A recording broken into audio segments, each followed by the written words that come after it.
శబ్దంలో ఆ శక్తి ఉన్నది. రుద్రంలో ఒక్కొక్క మంత్రానికి ఉన్న శక్తి సామాన్యమైంది కాదు. ఎన్ని అస్త్రాలు పక్కన పెట్టుకున్నా చెయ్యలేని శక్తి మంత్రం చేయగలదు. ఈ మధ్య ఎవడో అన్నాడు, చాలా బాధాకరమైనటువంటి విషయం అండి ఇక్కడ.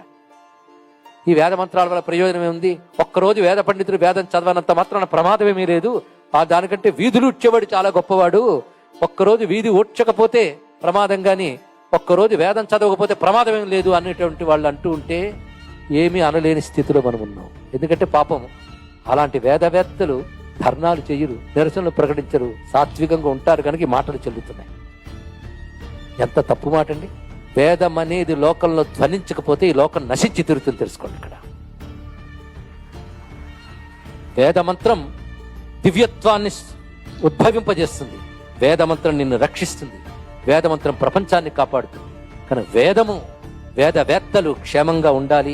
వారి వల్ల మనం క్షేమంగా ఉంటామని నమస్కరించుకోవాలి. అది గోబ్రాహ్మణి పేసమస్తనిత్యమనే మాటలో అర్థం. గోవులు అంటే ఆవులు ఒక అర్థము, గోవులు అంటే వేద మంత్రం అని అర్థం. కానీ వేదవేత్తలు క్షేమంగా ఉంటేనే మన క్షేమం కనుక నమస్కారం. ఇది ఒక జాతిని పొగుడుతున్నాం అనుకోవద్దు, ఒక వర్ణానికి వత్తాసు పలుకుతున్నాం అనుకోవద్దు, ఒక ధర్మానికి, ఒక వ్యవస్థకు, ఒక సత్యానికి మనం వత్తాసు పలుకుతున్నాం లోకక్షేమం కోసం.